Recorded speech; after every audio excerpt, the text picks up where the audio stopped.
Bueno, quiero recordar que hoy vamos a hablar del género Neisseria. El género Neisseria se llama así en honor al doctor Neisser.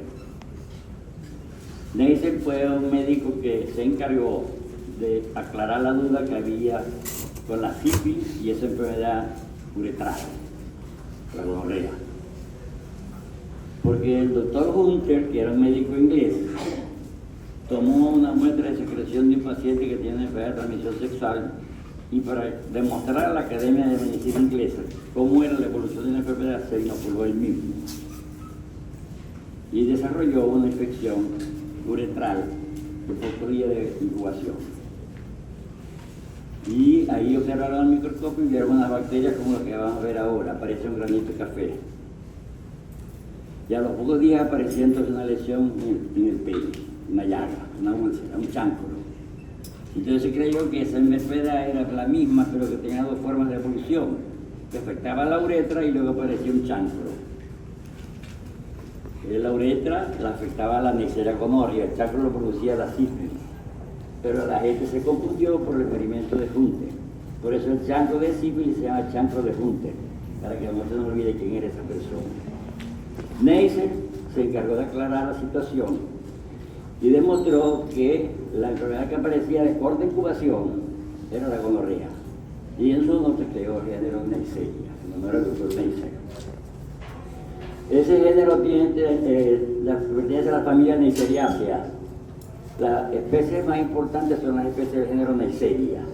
En el género Neisseria hay 31 subespecies, pero es muy importante que recordemos que la Neisseria más importante de ese grupo son la Neisseria gonorrea, conocida como gonococo, y la Neisseria meningitidis, conocida también como meningococo.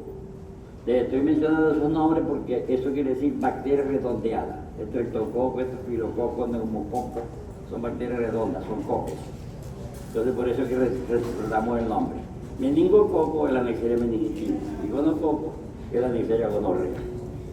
Son las dos especies más importantes del género y son patógenas exclusivas del humano.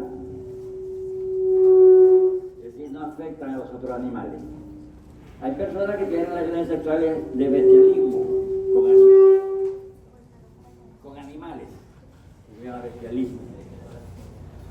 Y es probable que depositen allí secreción uretral de esa persona con el semen contaminada. Y si otras personas tienen posteriormente a él relación sexual con ese animal, se pueden enfermar, pero el animal no enferma. Se sirve de reservorio nada más.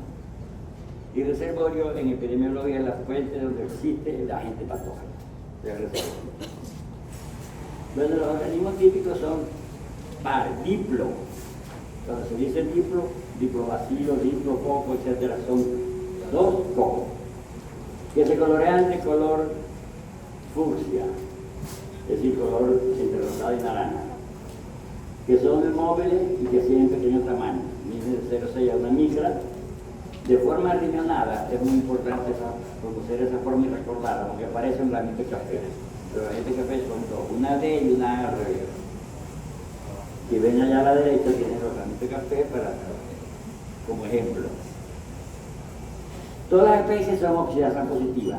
Eso es muy importante, porque a veces preguntamos ¿cuál de las especies de esta Neisseria es oxidasa positiva? Y señalan una u otra, todas son oxidasa positivas. Casi todas sintetizan catalasa. Eso es muy importante. La identificación presuntiva de una cepa productora de una de esas enfermedades se basa en la morfología de la bacteria, que es coco, gram negativo, pareado, 2. Y que habitualmente se colorea de gran como color fucsia, como dijimos, pueden ser oxidasas todos y catalasa positivo algunos. Y es muy importante que ellas producen ácido por oxidación, no por fermentación, porque habitualmente los carbohidratos son fermentecibles. Los fermentecibles. Y en este caso se produce por oxidación. Oxidan los carbohidratos. Neisseria gonorrhea, no olvidemos, oxida la glucosa y oxida además la pura glucosa y la lactosa. Y la Neisseria meningitidis oxida glucosa, lactosa y la maltosa. De ahí el nombre de meningitidis.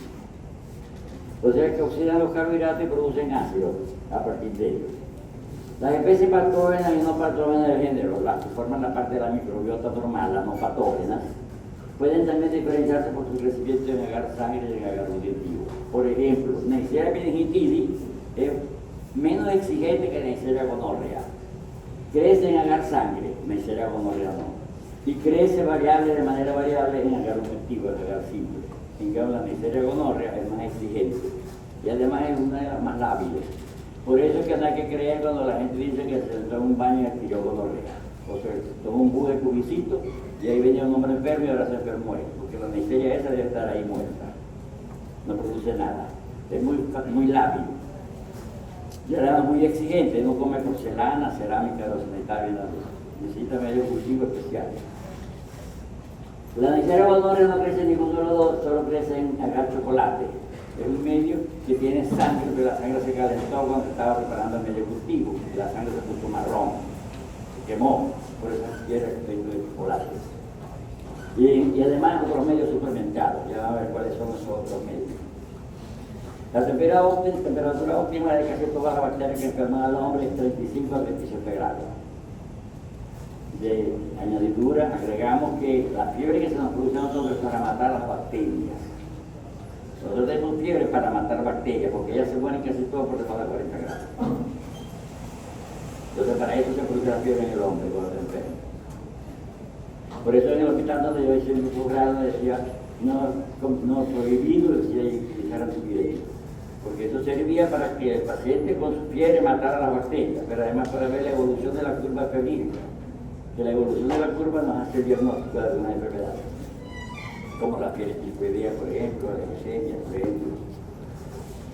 Entonces, la temperatura óptima es de 25 a 37 grados y ahí es la temperatura que se mantiene en las estufas en el laboratorio. Las bacterias que enferman al hombre son mesófilas, crecen a esa temperatura. Las bacterias que viven en aguas termales, en aguas muy frías y en los glaciales, se llaman bacterias criófilas, que crecen en frío, que aguantan el frío. Esas no enferman al hombre porque el hombre se muere de calor. Y las bacterias que viven en aguas termales muy calientes tampoco enferman al hombre habitualmente porque se mueren de frío, porque se llaman a esas bacterias termófilas, que aguantan calor. Entonces, por eso que ustedes ven que mucha gente se baña en aguas termales contaminadas, que orinan, que evacúan y no se enferman de nada. Pero sobre todo la que hay en las trincheras, que está llena de pseudomonas, del agua. Y requiere una atmósfera húmeda, que esté además suplementada con 5 a 10% de CO2. Eso es necesario para su crecimiento. En el medio de cultivo hay que meter una vela prendida cuando se meten las placas y se tapa el medio de la jarra esa, se llama jarra de CO2, o de microaerofilia, se llama esa jarra, el frasco de mayonesa grande, digamos así. Se tapa, se deja una vela prendida, la vela consume oxígeno, baja la presión de oxígeno en ese ambiente y sube la tensión de CO2.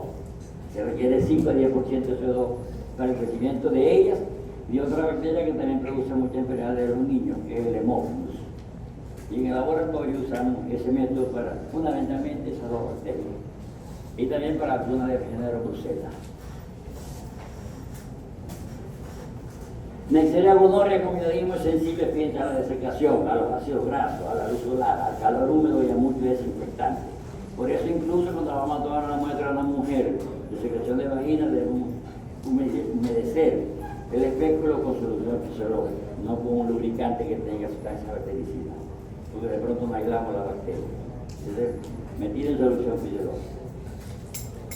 Neisseria gonorrea produce enzimas autolíticas que ocasionan su lisis in vitro a 25 grados y en pH alcalino. Por cierto, yo fui jefe de la consulta de enfermedades de transmisión sexual del Hospital de Santa Bárbara hace 52 años. Y ahí nosotros a las mujeres tomábamos las muestras con espéculo humedecido con solución fisiológica exclusivamente. Porque hacíamos una consulta de control de las prostitutas, porque el sexo se vende. Y el sexo vendido puede ofrecer posibilidades de riesgo de contagio de enfermedades. Entonces, a las personas que venden sexo le hacíamos un estudio para que ellas no contagiaran a los clientes que llevaban esas vainas.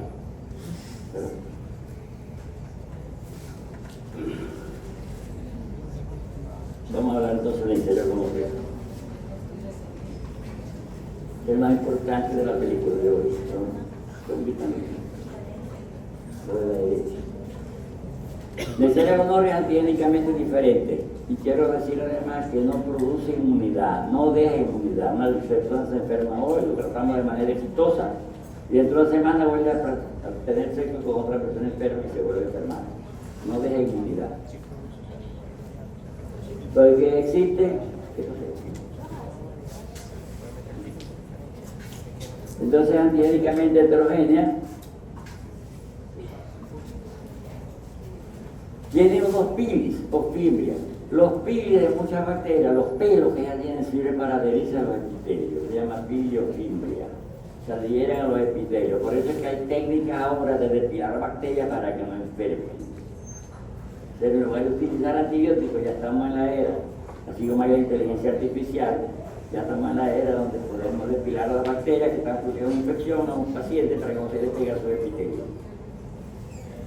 Y te viene la lesión a la célula epitelial no ciliada del hospedador y la resistencia a la fagocitosis. O sea que confiere resistencia a la fagocitosis para que los glóbulos blancos no se la coman, no la fagociten, no la digieran. Pero además se une a las células epiteliales no ciliadas. Por eso es que Neisseria gonorrhoeae es muy difícil que enferme el aparato respiratorio. Si acaso la orofaringe, pero no el bronquio, porque el bronquio tiene epitelios cilíndricos, ciliados, células transitadas. Entonces no enferma a los epitelios que están ciliados. El mecanismo principal de variación es recombinación entre los múltiples genes de pilina, de los pili, de los pelos de adherencia, presentes en el cromosoma de cada cepa. Ese es el mecanismo de resistencia. Vamos a hablar que desde el punto de vista de inmunidad o factores patogenicidad de la bacteria, hay varias proteínas. Una de estas proteínas se llama proteína OPA, o de opacidad.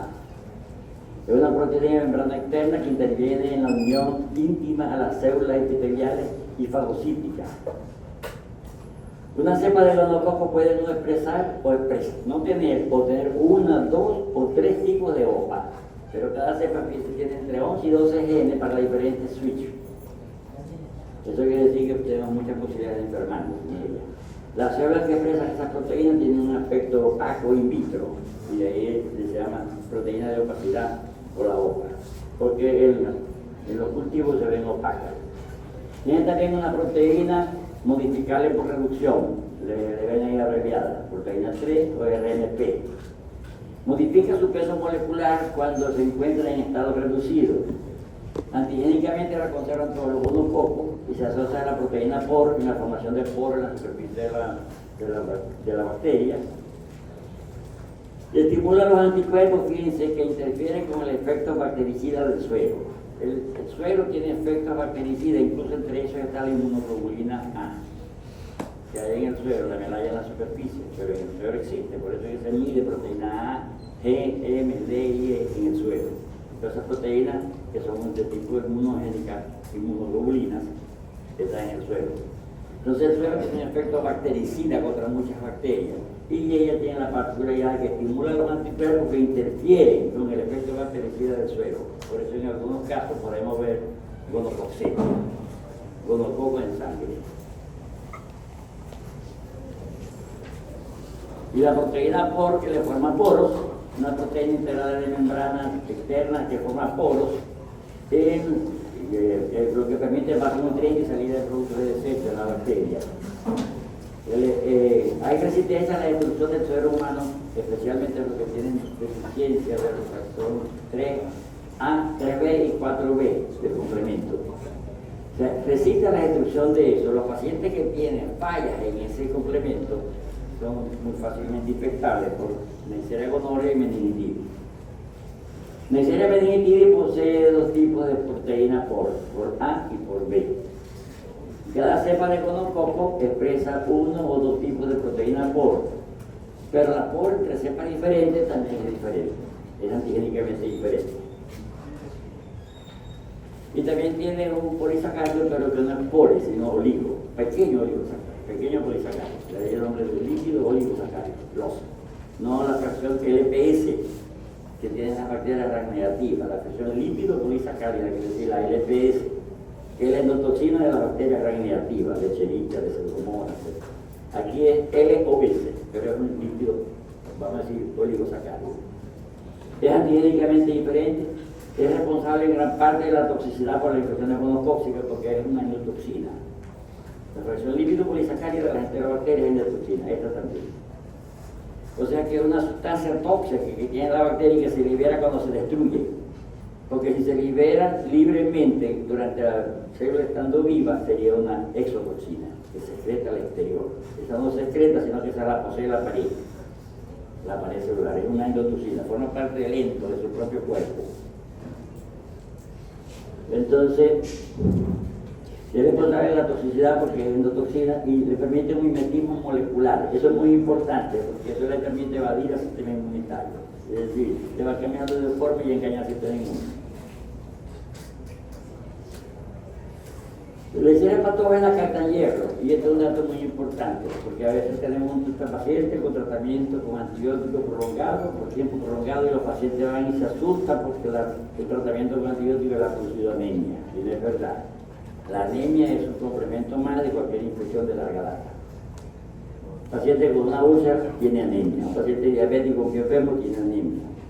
El diabético es por la hemoglobina que pierde por la orina, y porque se pierde por la úlcera, pero además la que comen las bacterias captan hierro a través de receptores superficiales específicos, la transferrina, lactoferrina y hemoglobina. Se producen anemia. Podríamos decir que la anemia es un dato clínico más de cualquier infección crónica. Otra proteína, la fracción lípido, la H8, una proteína impuesta en superficie, que es termomodificable como la OPA, la proteína fiadora de hierro, ya vimos ahí de hierro, esto es la temperatura F en la tabla periódica, Fe, B binding, ligadura de proteína que fija hierro.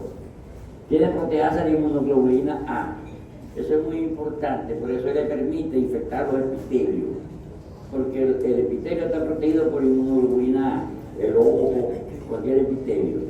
Entonces, ella tiene una enzima que inactiva a la inmunoglobulina, que es la proteasa de inmunoglobulina, que le permite instalarse porque no hay resistencia inmunitaria, porque la está violando, ella la está eliminando. Y además de eso produce beta-lactamasa, es muy importante, porque los antibióticos beta-lactámicos son un grupo muy grande y son los de menos daño para el hombre, porque los antibióticos beta-lactámicos actúan en la pared celular de las bacterias, en la pared celular.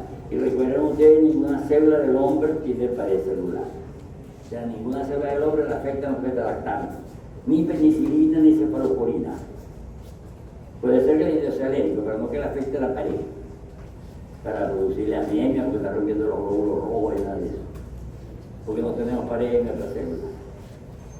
Además, la beta-lactamasa, esa enzima inactiva penicilina e inactiva cefalosporina. Yo he tenido pacientes que por endocarditis bacteriana le he dado 80 millones de unidades de penicilina en un día. 80 millones, cantidades que son asombrosas. Bueno, ya tienen en la lista de la derecha los antígenos y el número de tipos de centenares de antígenos. Habría muchas neiserias tienen centenares de pilinas, muchas tienen proteína por la OPA, etcétera, que ya la habíamos mencionado y analizado. Esa la saltamos. Ahora fíjense cómo ocurre la infección. La bacteria se adhiere al epitelio, allá la tienen. Se mete a las microvellosidades, por ahí se adhiere al epitelio, y ya vieron la célula del lado izquierdo que tiene ahí dos bolitas arriba blancas, con la bacteria adentro. Eso se hizo como un saco, un endosoma se llama eso. El endosoma que metió la bacteria y que ahora se libera, se rompe eso y queda la bacteria libre en el citoplasma de la célula. Y la multiplicación intracelular. Eso ocurre en la célula del epitelio. Pero pasa a la submucosa o al espacio subepitelial. Ustedes recuerdan que hay mucosa, submucosa, espacio epitelial, etc. En los epitelios. Entonces pasa al espacio subepitelial. Y el lípido disacárido del gonococo estimula la liberación de citoquinas proinflamatorias. Entonces hay una inflamación del epitelio que ocasiona la mayoría de los síntomas, el dolor, el abdomen parurinario, el dolor, etcétera, etcétera. Y por supuesto, como las bacterias están siendo fagocitadas y la pelea entre los fagocitos, los leucocitos, que emigraron allí a defender el epitelio, que se están comiendo las bacterias, algunos deben estar explotando. Después que empieza la fagocitosis, un fagocito que es estimulado le da como más hambre y come más bacterias hasta que explota. Entonces, fíjense que eso produce pues, los cambios inflamatorios del epitelio, la secreción uretral, la secreción de la uretra, que es pus, un tubérculo parecido a la leche condensada, me perdonan el ejemplo, pero es que así se parece, cremoso, no fétido, espeso, y que tiene puros leucocitos explotados algunos y puras bacterias. El gonococo es fagocitado de manera activa y la infección permanece localizada al epitelio. Ahora, en cambio, en el meningococo tiene cápsula y la cápsula le permite evadir la fagocitosis. Recuerden ustedes que hemos mencionado siempre que la cápsula es un factor antifagocítico y es un factor que ayuda a la virulencia de la bacteria porque impide que sea fagocitada, porque tiene como un mojo por fuera que no deja que se digiera. Esa es la cápsula, es una naturaleza mucoide. Entonces, eso evita que la fagocitosis y por eso la meningitis entra muy fácilmente al torrente sanguíneo. Porque al evadir la fagocitosis, no hay leucocitos se lo está comiendo, se lo está explotando, se mete para allá.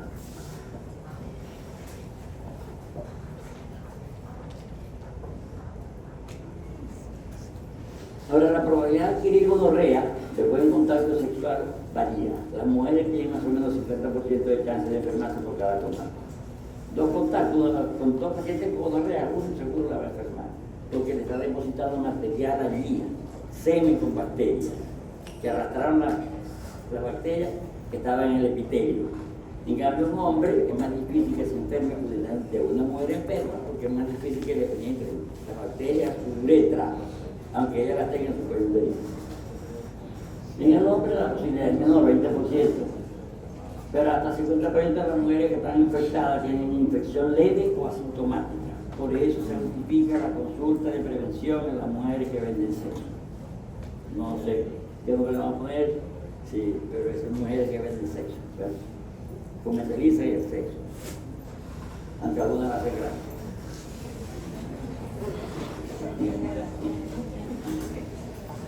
Entonces muchas veces tienen infección leve o asintomática y se convierte en un peligro epidemiológico, porque como tiene síntomas, dice, tengo un flujito ahí, pero tengo años por ese fluido y tengo gonorrea de manera crónica. El principal reservorio del coco son las personas con infección asintomática, ese es el principal peligro. El estado de persona asintomática es más frecuente en la mujer que en el hombre. La localización de la infección condiciona el estado de portador, siendo las infecciones rectales y las faringes más frecuentemente asintomáticas que las infecciones genitales. En un hombre que hace felatio, que acaricia el pene de otro hombre con la boca, se puede enfermar.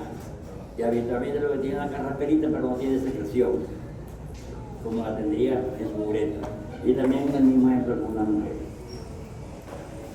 Entonces es más frecuente asintomática que las infecciones genitales. En la feria, hace una feria atrás, yo tuve un paciente médico que vino porque tenía molestia en el recto, en el ano. Tenía molestia porque había ido a la feria, se echó muchos palos con un amigo, no recuerda, parece que perdió el conocimiento, le dieron un apartamento y al otro día tenía molestia en el ano. O sea, le echó una cerveza y serio, parece que fueron muchas, de la nueva Zulia, fueron muchas. Y cuando le hicimos el examen, se llegó con rayos, le dije que tomara la cerveza con condón.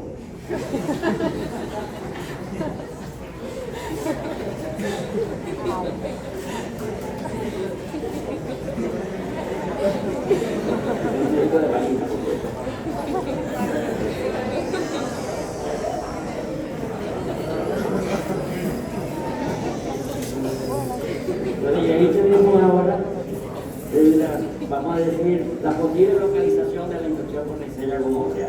A la izquierda tenemos ejemplificado el hombre y a la derecha la mujer. Entonces, en la mujer, perdón, aquí en la mujer, puede producir inflamación del cuello uterino, del cervix, se llama cuello, cervix o cuello, por eso también se llama cervical, cervix es cuello. En este es cuello de la columna y otro es cuello uterino, pero ese es el cervix. Entonces el cervix uterino se infecta, tiene cervicitis. Puede haber Hasta ahí nada más lo puede complicarse y ser ascendente, infectar ahora la matriz, no el puro cuello, sino el endometrio, endometritis. Puede irse también para las trompas, salpingitis. Puede salirse de las trompas, porque las trompas tienen un huequito por donde entra el óvulo. El óvulo se produce en el ovario, pero queda el peritoneo y el escobión de la trompa lo mete a la trompa para que sea fecundado. Y es fecundado en el tercio distal de la trompa de falopio. Entonces eso se llamaría no trompitis, sino salpingitis, inflamación de la trompa. Y cuando estamos hablando de la pelvis inflamada, que es la enfermedad pélvica inflamatoria, que dice ya, EPI, o pelvic inflammatory disease.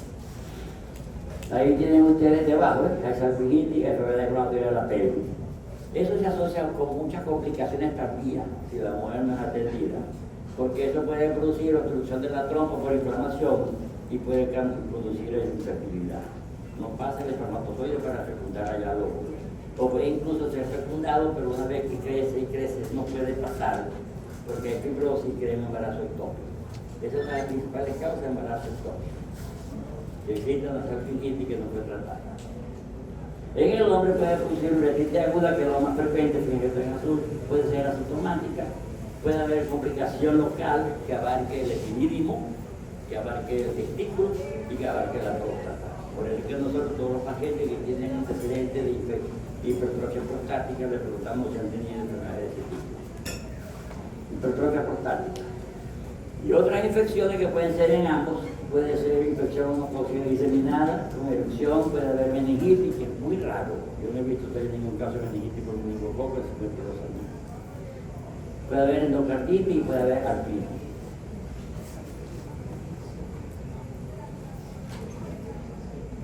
Ahí tienen ustedes el típico caso de gonorrea. El pene llorando, pero llorando poco. Pene llorón, por el enfermedad.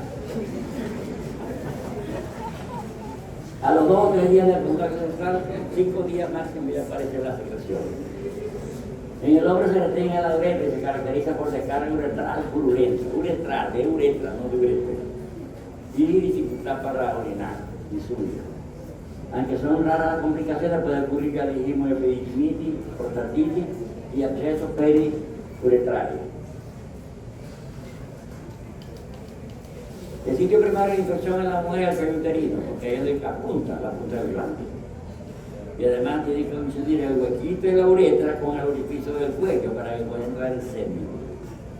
Por eso que el hombre se queda un ratito paralizado mientras eyacula. Entonces, y así es la cosa. Viéndolo como un muñequito lo entendemos mejor. Se caracteriza por la carga vaginal y también dolor y ardor para orinar. Puede haber dolor abdominal. Las infecciones genitales ascendentes son de 10 a 20%. Ocurre por diseminación bacteriana hacia las trompas, producción de artritis, fiebre, dolor abdominal en el bajo vientre, usualmente bilateral y leucocitosis. Hay aumento en la cuenta blanca de fósforo. En la cuenta blanca, porque hemos visto con curiosidad que la gente dice las cuentas blancas, y no son muchas, es una sola. Es un solo porcentaje de los glóbulos blancos. Tiene la cuenta blanca elevada, no las cuentas blancas. Es como decir que tiene un dolor de cabeza. Tiene dolor de cabeza, el tiene 2 dolores de cabeza, menos que las 2 siguientes se ve mal. ¿Ya? Pero tiene un dolor de muela, dolor de una muela, o dolor de 2 muelas. Así es. Entonces hay la cuenta blanca que está aumentada, hay un riesgo mayor de que ocurra la pelvitis inflamatoria que va a producir embarazo ectópico, infertilidad, artritis, es muy frecuente, pero es poco frecuente, pero se ve. Artritis gonocócica en mujeres cercanas al periodo del parto o de la menstruación o de un aborto. Porque durante ese proceso puede ser que la bacteria, si ya tenía gonococo en el aparato genital, pudo haber pasado entonces a las articulaciones. Y hay artritis purulenta por gonococo. Eso sí hemos visto.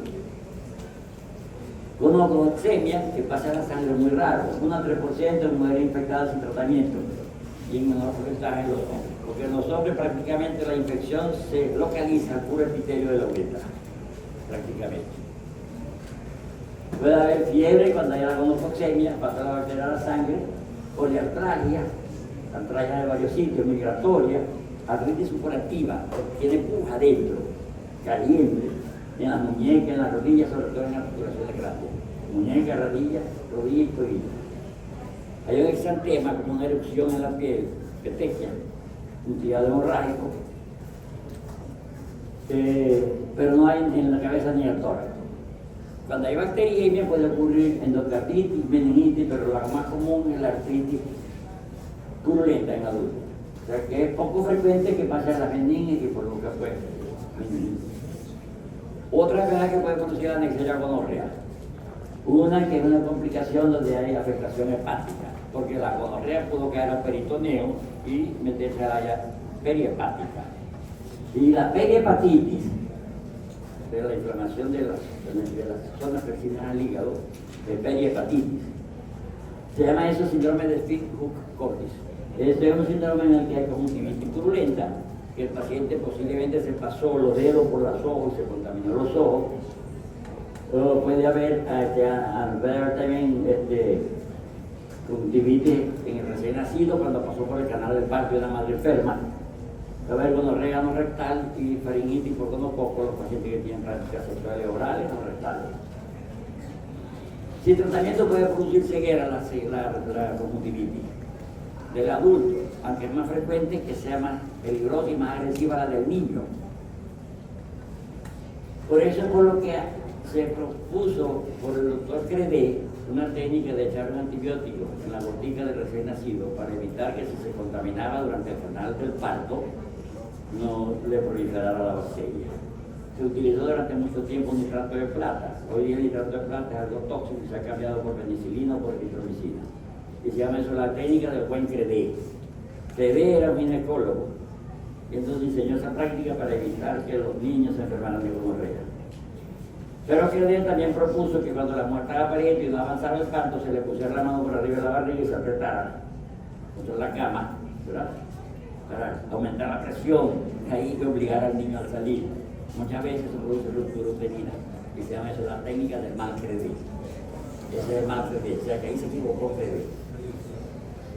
El buen Credé es el que dijimos con la botica de penicilina, eritromicina.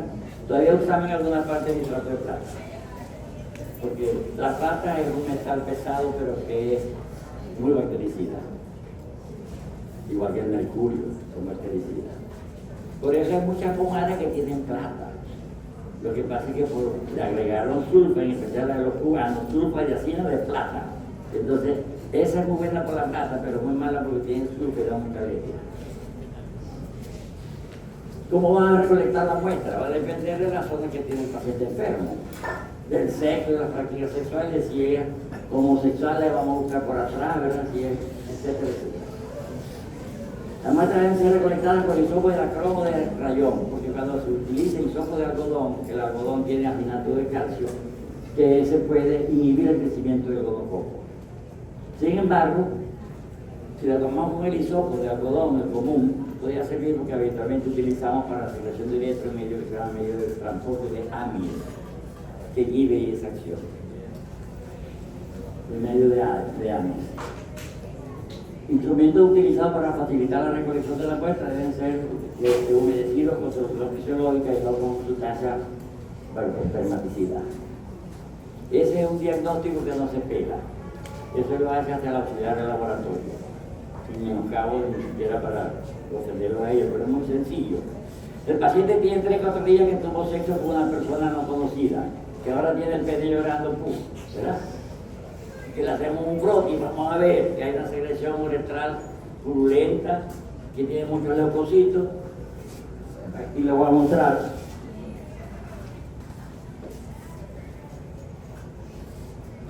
Todos esos son leucocitos polimorfos nucleares, porque ustedes ven que el núcleo no tiene una sola forma. Hay formas desblocadas, con 2 lóbulos, con 3 lóbulos, que se llama polimorfo nuclear. Entonces, dentro del polimorfo nuclear vamos a ver mucho gonococo. Hasta esas pepitas son algunos pocos que están en parte. Entonces, una de las características de los frotis de Neisseria es que se haga rotando el hisopo, no frotándolo encima de la lámina.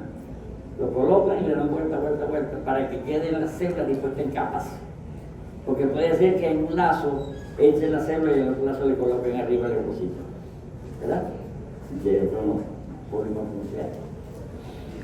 Es muy sensible, que ese 90% de sensibilidad. Hombre que tiene secreción uretral y que tiene 3-4 días que hizo sexo con una persona extraña y tiene eso ahí, eso es sensible y muy específica, 98%. Por eso es que ese es el método que se utiliza en las unidades sanitarias, porque es muy barato, el grano.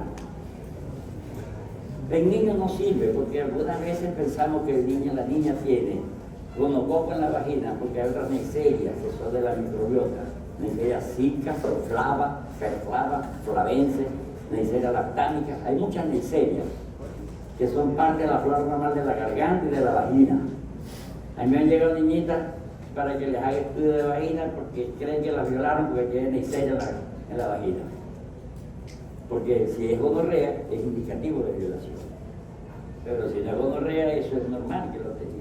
Entonces hay que aclararla. No es solo ver la neisseria, sino cultivarla para decir que es gonorrea, que es neisseria gonocócica. Neisseria gonocócica. Detección de antígenos para hacer el diagnóstico. Ahí tiene la detección de antígenos neisseria gonorrea. La desventaja es que no se puede incluso detectar si hay resistencia a los antibióticos. Es mejor hacer el cultivo de la bacteria. ¿En qué lo cultivamos? Un medio que tiene 3 letras, PCN, quiere decir vancomicina, colimicina y nistatina. Ese es un medio que está suplementado con agar chocolate. Le agregan esas 3 cosas. Y eso viene preparado para el medio cultivo. Se llama medio cultivo de Martin Taller, aunque ahí está escrito al revés. Taller Martin, pero Martin era el que tenía más mérito en la elaboración de ese medio, debe ser al revés. Martin Taller. Pero la gente se acostumbró sobre todo con la lista que le damos medio de Taller Martin. Y hay que dar honor aquí como merece. Identificación presuntiva de que es una neisseria por la oxidasa que es positiva, por la morfología de la célula, por el crecimiento en agar chocolate y no creció en los otros medios cultivos. El paciente que tiene secreción vaginal o un hombre con secreción uretral, le tomamos esa muestra y la sembramos en agar chocolate, agar sangre, marcón y un poco de medio cultivo. Y no creció en agar sangre, no creció en marcón, que no creció en nosotros, yo solamente en el medio de BCL. Y además, eso nos hace pensar que la neisseria gonorrea es resistente a la vancomicina, que es la mejor droga para bacterias gram positivas, para el estafilococo. Es resistente a la nistatina, que es un antifúngico, y es resistente a la colimicina, que es la mejor medicina también para las bacterias anaeróbicas, pero muy tóxicas. Vancomicina, colimicina y nistatina. Por eso se llama así el medio de BCN. En algunos casos agregamos trimetoprina, sobre todo cuando vamos a tomar muestra de recto. Vamos a identificarla de manera definitiva por el patrón de oxidación de los carbohidratos. Infecta la glucosa y ya dijimos lactosa positiva. Glucosa positiva, perdón, solamente. Glucosa positiva, la neisseria gonorrea. Solamente glucosa. Y la sensibilidad a los antibióticos hay que hacérsela. Porque cuando yo ejercía medicina en el medio rural, la penicilina era el tratamiento ideal. Pero el uso de la penicilina ha hecho que las bacterias hayan aprendido a defenderse, como se están defendiendo los ucranianos de los rusos, ¿verdad? Están aprendiendo a defenderse. Con más armamento que le van a aplastar en 3 días y resulta que llevamos a 1 años. Así están haciendo las bacterias. Aprendieron a resistir la acción de la penicilina y a sus hermanos, que son las cefaloporinas. Sin embargo, el tratamiento que se preconiza es la ceftriaxona, que es una cefaloporina de 3ª generación y será dosis única. Pero habitualmente ninguna de esos antibióticos sirve para el segundo premio de la lotería, porque muchos pacientes adquieren gonorrea y también adquieren clamidia. Y entonces la clamidia no sirve ni la penicilina, ni el ceftriaxona, ni nada, entonces hay que darle doxiciclina como hice por 1 semana. El fallo de tratamiento está asociado con la eliminación de la colonización azofaringea y uso de combinaciones de antibióticos que ya han aparecido. Los aminoglicósidos, la gentamicina y la canamicina, que usaron durante mucho tiempo. La más conocida es la canamicina llamada Cantre, del laboratorio Víctor Meyer. Esa no sirve para gonorrea, ningún aminoglicósido. Sin embargo, se están caminando aminoglicósidos como la gentamicina con acitromicina. porque la acitromicina se sirve para los dos. Y el tratamiento de la infección neurogenital, ahí tienen ahí macrólidos de nueva generación, como el cefuditacin, y antibióticos de amplio espectro. Pero sin embargo, nosotros seguimos utilizando la combinación de ceftriaxone con doxiciclina. La infección no produce respuesta inmunitaria protectora. Es decir, que el que se enfermó y lo curamos, si vuelve a participar de la persona que lo contaminó o de otro enfermo, se va también nuevamente a desarrollar la enfermedad. Es como me dice la gente a mí, que lo han curado varias veces de, por ejemplo, de Helicobacter pylori. Sí, pero es una bacteria que se adquiere muy fácil. Yo lo curo, pero usted lo va a adquirir. Si yo lo curo de gonorrea y vuelve a ir allá, se va a volver a enfermar. Ese es el ejemplo. Que vuelven a participar con la misma fuente de infección. No hay una buena protección con el uso de vacunas. Sin embargo, se han propuesto algunas vacunas. Lo más importante es que ambas vacunas contienen vesículas de membrana de Neisseria meningitidis, y por eso es que puede haber una inmunidad cruzada con Neisseria gonorrhea. Recuerden ustedes que bacterias del mismo género pueden servir una para vacuna para esa especie y puede tener cierta protección cruzada contra otras especies de su mismo grupo. Por ejemplo, el prototipo es la lepra. La vacuna contra la tuberculosis confiere cierta inmunidad contra la lepra, porque la tuberculosis la produce el Mycobacterium tuberculosis y la lepra el Mycobacterium leprae, como el filo de Hansen. El primero bacilo de Koch y el otro de Hansen, pero son hermanos. Entonces la inmunidad de uno puede proteger contra el otro. Educación y el uso del condón, ¿verdad? Cuando tiene práctica sexual con personas reconocidas. Utilizar espermicidas tienen efectividad parcial. Y yo siempre digo aquí a la gente y se ríe, y ahí está la profesora Jenny, que ella me oyó por primera vez decir eso, que la mejor técnica para evitar eso es el raritón. Eso evita toda la enfermedad de transmisión sexual. Escriban raritón al revés y van a ver que esa es la mejor manera. Raritón, la medicina. Vamos a ver, concurso. ¿Qué me quiero ir a leer al revés?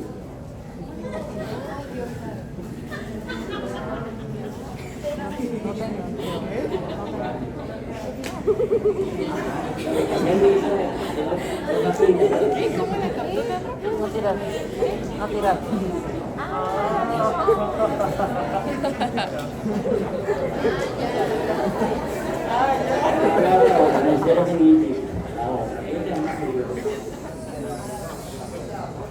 La Neisseria meningitidis, le vamos a dar la estructura antigénica de ella.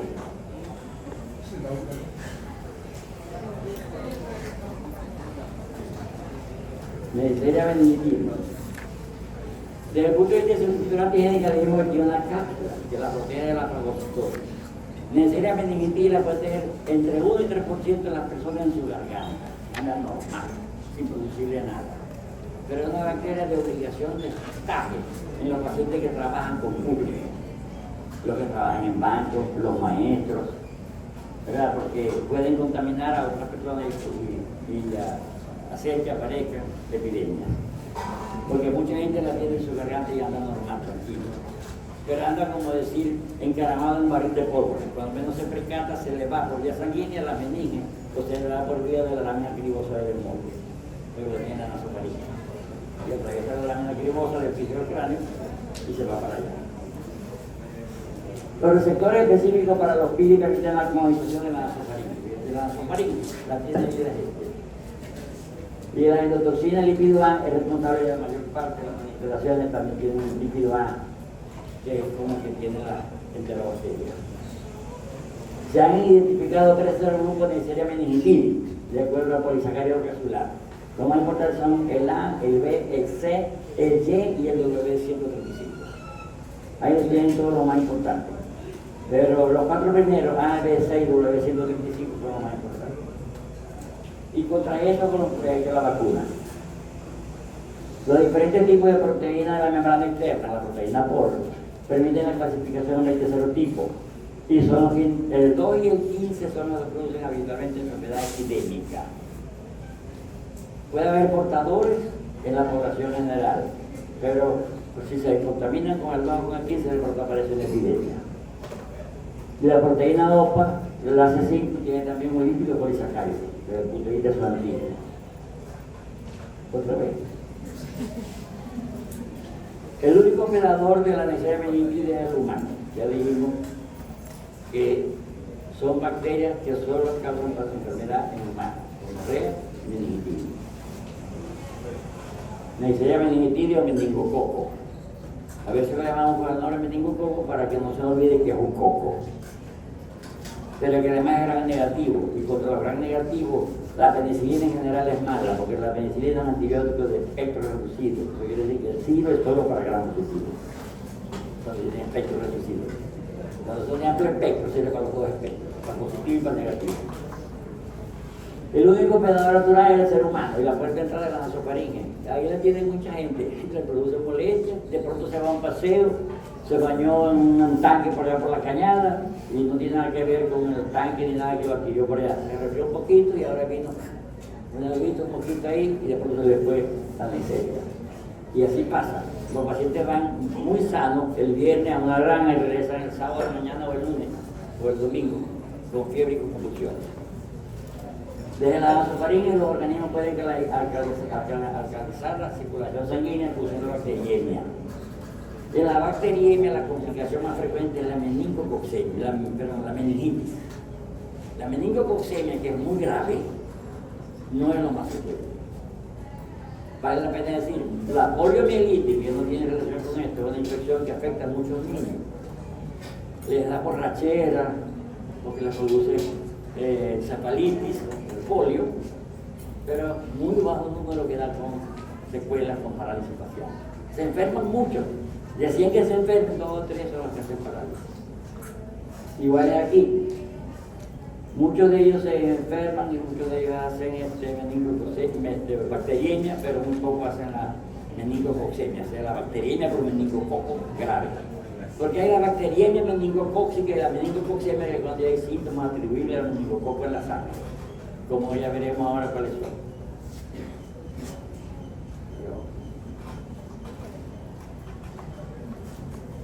Los síntomas son parecidos a la infección del aparato respiratorio superior, ¿verdad? Estornudo, agüita por la nariz, etc.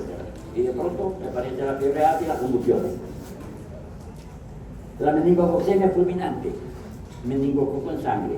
Hay fiebre elevada, hay exantema hemorrágico, mire cómo se pone la fiebre. E incluso puede perder la persona las extremidades de la mano, se le puede negro la piel, del pie, etc. Puede presentarse coagulación intravascular diseminada y colapso circulatorio. Eso se llama síndrome de Guantánamo-Fiederici. En ese caso hay una suprarrenalectomía química. Es como si le hubieran quitado al paciente las suprarrenales de manera súbita. Lo operamos, le quitamos la glándula que está arriba del riñón, y la suprarrenal tiene que ver con el equilibrio de los minerales corticoides, y de los glúcidos, carbohidratos, glucocorticoides. Al quitarle la suprarrenal, se la eliminamos químicamente por la infección. Y entonces viene el colapso vascular. Hay miocarditis y hay artritis. Pero lo más frecuente es que ocurra meningitis.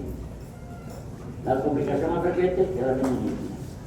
Hay cefalea intensa, fiebre, vómito, rigidez de la nuca, del cuello, hay coma, trombosis de vasos sanguíneos, como también hay exudación de leucocitos. Leucocitos hay un exudado purulento cerebral. La enfermedad se llama enfermedad cerebroespinal epidémica, que se le conoce. Es la meningitis que decía la gente que si no se moría quedaba loco. Porque ahora hay muchas meningitis que son virales, pero esa es muy grave. Y efectivamente, si no se muere queda loco, con muchas secuelas, porque hay pus dentro de las meninges. Y cuando el pus se organiza, se forma una pasta fibrosa que compromete los pares craneales.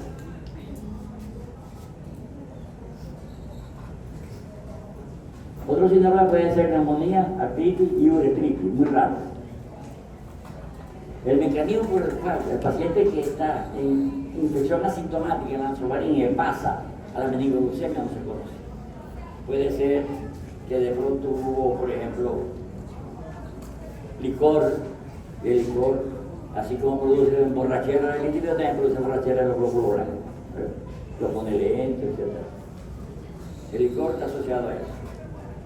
Y además a que de pronto el borracho puede hacer pasos de contenido gástrico a la vía pulmonar, y ahí empiezan las cosas. pero es desconocido.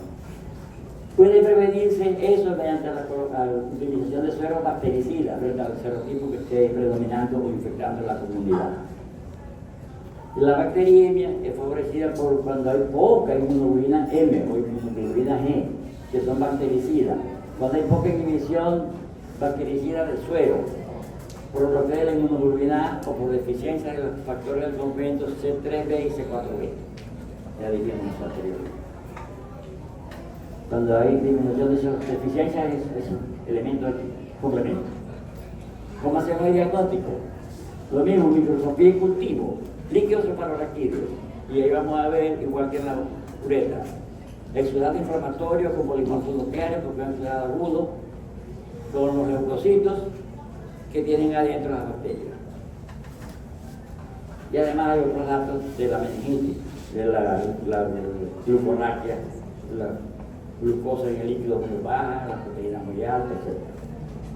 Pruebas de ácido nucleico, o sea, las pruebas de la reacción de la monomerasa en cadena, o detección de antígenos mediante el método de FADEPAC. Ese es un método que se utiliza mucho entre nosotros y también lo usan mucho los pediatras, porque permite hacer diagnóstico de meningitis por meningococo, por neumococo, por criptococo y por varios otros elementos. FADEPAC. Se puede repetir. Fíjense que por lo general la neisseria meningitis está presente en gran número en el líquido cefalorraquídeo, en la sangre y en el esputo, aunque el microorganismo es inhibido por factores tóxicos de los medios y de anticoagulantes del hemocultivo, o sea, habitualmente no lo hallamos muy fácil. Se debe procesar las muestras de líquido cefalorraquídeo con precaución como si fueran muestras de riesgo en el laboratorio para los que las manipulan. Ahí tienen ustedes un líquido cefalorraquídeo coloreado con la técnica de Gram. Las bolas grandes son los leucocitos polimorfos nucleares y las pequeñitas son los granitos de café que están allí como se ven en la diapositiva. Granitos de café. Hay inmunidad pasiva a través de la lactancia materna, por eso siempre recomendamos que una madre de leche al hijo por lo menos por 6 meses. Por lo menos. Para protegerlo contra muchas enfermedades infecciosas. Tratamiento empírico del paciente con sospecha de meningitis o bacteriemia. Sospechamos en alguien ceftriaxona porque es una cefalosporina que entra muy bien al líquido cefalorraquídeo y que además de eso tiene acción contra esa bacteria. Ahora, si el aislamiento resulta en el laboratorio que es sensible a penicilina, usamos penicilina porque es la más barata, la menos tóxica y de la que podemos usar mucha cantidad. Entonces, cuando una bacteria es sensible a penicilina y a 100 antibióticos más, preferimos la penicilina por el mecanismo de acción que actúa en la pared celular de la bacteria y nosotros tenemos pared celular en ninguna célula. Si el aislamiento es susceptible a penicilina, bueno, que usted le da ceftriaxones, pero si en el laboratorio hicieron un cultivo y demostraron que el cultivo era sensible a penicilina, dejamos de darle ceftriaxones y lo cambiamos otra vez por penicilina. Hay quimioprofilaxis para los contactos, los que han tenido contacto con el paciente, el médico, la enfermera, etc. Hay que hacerle prevención porque ellos pueden quedar como portadores y de ahí dispararse la infección. Pero no se contaminan su garganta. Se le da rifampicina, es la mejor, o ciprofloxacina. Por eso rifampicina es la mejor droga para la tuberculosis, una de las mejores drogas para la lepra. Por eso nosotros recomendamos siempre que procuremos usar un poco la rifampicina para no perder esa buena arma contra tuberculosis y contra lepra. Inmunoprofilaxis, vacuna para los serogrupos A, C, Y y W135, que son los más frecuentes. Y no hay vacuna efectiva para el serogrupo B. Es improbable la erradicación del portador sano, porque ahora ya eso de la técnica obligatoria del exudado faríngeo para una persona que va a trabajar como maestro, como cajero de un banco, como en una oficina pública, se le haga el exudado faríngeo como norma, ya no se hace. Y ahora hay mucha corrupción, ya lo he visto, le dan $20 y le dan el certificado sin ni siquiera haberlo tomado una muestra. Eso está ocurriendo en Venezuela. Pero es muy difícil erradicar el estado de portador. Las personas expuestas deben recibir tratamiento profiláctico y, por supuesto, la vacunación. ya vamos a ver cuál es la vacuna. Tetravalente, que tiene los serotipos A, C, Y y W135. Se usa en niños menores de 18 meses. Esa es la que se le pone a los niños en la consulta prenatal infantil, de higiene infantil. Porque para los adultos o para las personas de 11 a 55 años se usa la vacuna conjugada tetravalente, que está conjugada con el tozoide difterico. Porque los tozoides tienen la ventaja de que se van absorbiendo lentamente en el sitio de la inyección y están produciendo inmunidad o estímulo antigénico más tiempo. Entonces, la vacuna tetravalente de 2005 se conjuga a el tozoide difterico. Vamos a entregar con esta última bacteria, que es cortico, Moraxella. Así llaman en honor al doctor Morax Ansensen, francés. Moraxella.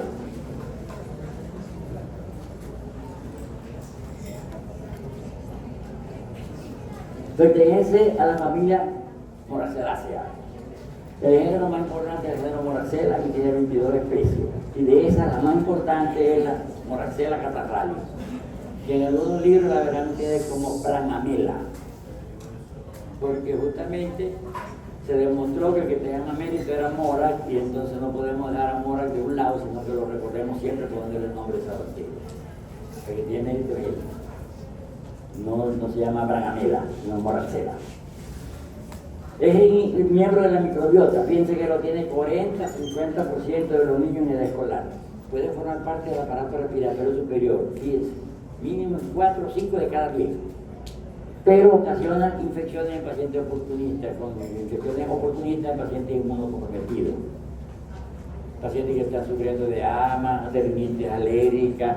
Entonces ese moco ahí se convierte en un perpetuador de la Moraxella en el aparato respiratorio. Produce sinusitis con mucha frecuencia, otitis media, bronquitis y neumonía. Puede producir conjuntivitis. Fíjense entonces lo importante: infección del aparato respiratorio superior, sinusitis y el oído. El oído forma parte del aparato respiratorio superior porque se comunica con la trompa de Eustaquio, con la orofaringe. La bronquitis, la infección respiratoria baja. La neumonía baja, pero también conjuntivitis. En general, infecciones respiratorias, fundamentalmente. ¿Cómo identificamos cómo llamamos la bacteria? Por un cultivo en la sangre, crece muy bien allá. Tomamos muestras de esa región anatómica y vamos a ver la morfología de la colonia. Allá está aquel puntito blanco. Cada puntito blanco de eso es una colonia de Moraxella, no una bacteria. Allá hay millones de bacterias. Porque era una que tuvo un hijo, y tuvo nieto, y tuvo bisnieto, y tuvo sobrino. Y eso se forma en la colonia, porque todos tienen las mismas características, como la colonia árabe, la colonia china. Se parecen todos, entonces es una colonia, porque se parecen todos. Por la morfología de la célula, podemos ver que tiene morfología de una poco bipolar. Prueba bioquímica y la susceptibilidad a los antibióticos. Pues esperamos que haya sido útil la clase de hoy.